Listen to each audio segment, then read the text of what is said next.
All right, everyone, it's time for some comedy in the morning with Michelle Obama being labeled the most admired woman in America. Now, that's okay, I guess, but you'll never guess who she supplanted. After 17 years as, as the Queen of the United States, I guess, it was Hillary Clinton. Therefore, when I looked at that, I said, oh, well, no, I don't really care about whatever group of people is making this determination if they thought Hillary Clinton should be the most admired. I have a feeling that this is not a general open poll of the larger population. I have a feeling that it's probably a little bit more limited than that. Like, oh, who's the most admired among people that live in Manhattan or something like that. And Obama, of course, the most admired man. That makes maybe more sense because in retrospect, a lot of people gave him a pass on some of the crazy shit that happened during his presidency. Just ignore Michael Hastings. Just ignore spying on AP journos. Just ignore the drone strikes in Yemen and stuff. No, you should definitely try to be like Obama, rich and corrupt. I thought that was funny. I'm not surprised that Trump is not on the list. Remember, sitting presidents less commonly are going to be applauded on such lists because of the partisan atmosphere. Once they leave, all of a sudden, a lot of people who virulently hated him are like, well, I guess they weren't too bad, because then some other schmuck comes along and they hate them more. And this happens over and over again. This will happen to Trump, too. Some of the people that are like total never-Trumpers, thereafter they'll say, well, he wasn't that bad, because trust me, whatever comes next, people will claim they're the Antichrist, the worst thing. They're going to start World War III and collapse the economy. Some of the really far left people, the beads of sweat roll down their face as the moment approaches when they can breathe a sigh of relief. Oh, Trump is no longer acting president or something. Really, though, thereafter, even they will grow a pair maybe and understand in retrospect that Trump has not been a disaster for this country. Now, as far as Michelle Obama goes, though, I'm thinking to myself, what exactly should I be admiring here? Because the most notable thing, the thing she's most known for, what is it? The school lunch program overhaul. And that went over like a lead balloon when you're swimming. It doesn't make any sense. The school lunch overhaul was terrible.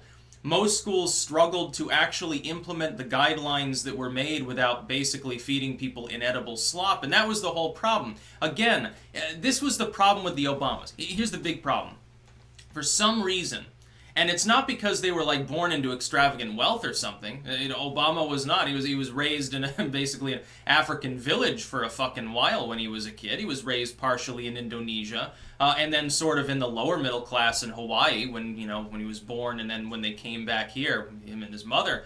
He wasn't a rich kid. He ended up becoming privileged because he was able to get into a good school and go study everything and get a pass and never pay a cent to do so because he had speaking skills. Michelle Obama, not born into some ivory tower nobility or anything. Normal people by all means. And yet they look down on everybody else. Like, number one, we're right, you're wrong. That's just the way it is.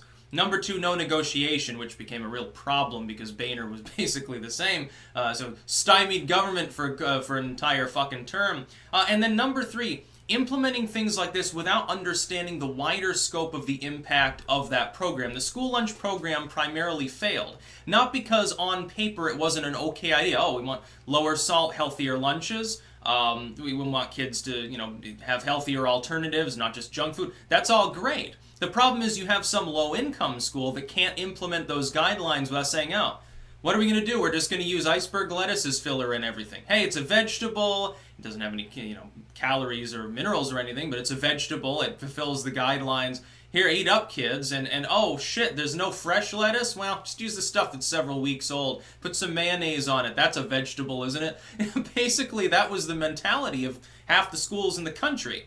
Because most of the schools in the country aren't like the schools that maybe the Obama's kids get to go to, where they have an unlimited budget. That's not the way that it works. For some small town school, especially it impacted people here in Vermont too. There were stories about it at the time, like WCAX, where the kids were complaining. It's like, well, yeah, student population in Vermont's been dwindling. The taxes that supply the schools have continued to rise, though, because we keep reducing the classroom size. It's going to get to the point where there's a teacher for every 2 students. And it's already at some insane level. It's like a teacher for every 8 kids or something, isn't it? Or a teacher or admin for every 8 or 9 kids. It's insane. It doesn't need to be that way. It's not actually necessary. You could compact the schools more, Problem being, of course, with our rural road system, driving 25 minutes to school might be a little difficult for some families, if you know what I'm saying. The problem is, the school lunch program was very much like Obama's difficulty in understanding the economic situation going into the last election. This is why Trump won. The Obamas looked around at the country, at the places they're used to, urban centers and the coasts, and they said, the recovery's here. Unemployment's down, job market is crawling back up, trade has increased, we don't see any problems. The problem is they weren't paying attention to flyover in small town America, where there was no recovery. That sector of American industry and commerce never came back for the most part. It had a real impact on a lot of, even some of the coastal small towns were still hemorrhaging. Trump spoke to those people directly. The school lunch program is very much similar. The idea was, hey, healthier alternatives, hippy-trippy granola eating and stuff. That sounds all well and good if you're from your gated community. It sounds all good if you're from your upper middle class community. It sounds very good if you're in your urban community with the school getting siphoning, funds from some trade or industry or something. If you're in the average American town, though, that's not the reality. The average American town's reality is there's a lot of poverty. It's a hell of a lot of inequality. There are all sorts of problems that aren't felt in other parts of the country to the same extent. And so that sort of social engineering never works. It's because when you implement a federal program, you've got to understand you're implementing it on urban and rural populations, the rich and the poor, people who are older, middle-aged, and very young, all races, all creeds, and everything else under the sun. There's a differentiation between different communities. You have to be very careful not to negatively impact them whenever possible. School lunch program did negatively impact most school communities around the country, which is why it's been scrapped. So Michelle Obama being the most admired. Again, what else is she known for? She was the first lady. We've had a lot of first ladies. Some of them are still alive. Melania Trump's first lady now. Why isn't she admired? And a lot of people compare her positively to her husband, including some liberals. It's funny. They're like, oh, well, she's an immigrant. They use it as an opportunity to attack, MAGA, build the wall. But like, she's an immigrant, speaks multiple languages, all great and stuff. I don't have as much of a problem with her, unless they're calling her a prostitute, which they've done many times, which is funny, because then they, in the same breath, ramble about women's rights and not slut-shaming or whatever.